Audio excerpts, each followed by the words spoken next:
విభజత్ దేశకాల విభాగజ్ఞ అని రాముడి గురించి వాల్మీకి చెప్తూ ఒక మాట అంటాడు. రాముని యొక్క గొప్పతనాల్లో దేశకాల విభాగజ్ఞత అంటే ఎన్నో పనులు చేయవచ్చు, కానీ ఏ ప్రాంతంలో ఏ పని చేయాలి, ఏ కాలంలో ఏ పని చేయాలో తెలియాలండి. అదే పిచ్చి పట్టినట్టు అర్ధరాత్రి వరకు ఒకటే పని పట్టుకుని వెళ్ళిపోతున్నటువంటి వాళ్ళకి ఇది అర్థం కాదు. ఏ కాలంలో ఏం చేయాలో కాల విభాగం కనబడుతుంది.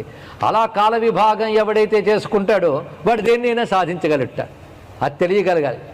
కొంతమంది పొద్దున్నే లేస్తూనే మరో పని పాటు లేకుండా వ్యవహార జీవితంలో పడ్డము, అర్ధరాత్రి తగిన నిద్రాదులకి వాటికి కూడా అవకాశం లేకుండా పని చేయడం, లేకుంటే పని రాక్షసుడు పేరు తెచ్చుకోలేము. వాడు పని రాక్షసుడే అవుతాడు, మానవుడు కాడు. అది ప్రమాదం.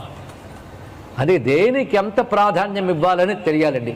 ఇప్పటి తరం, ఇప్పటి కాలం కోల్పోతున్న అంశం అది. ఇక్కడ దేనికి ఎంత ప్రాధాన్యం ఇవ్వాలో తెలియనటువంటి తరం తయారైంది. అవునా లేదా చెప్పండి. ధనం కోసం పరిగెత్తడం,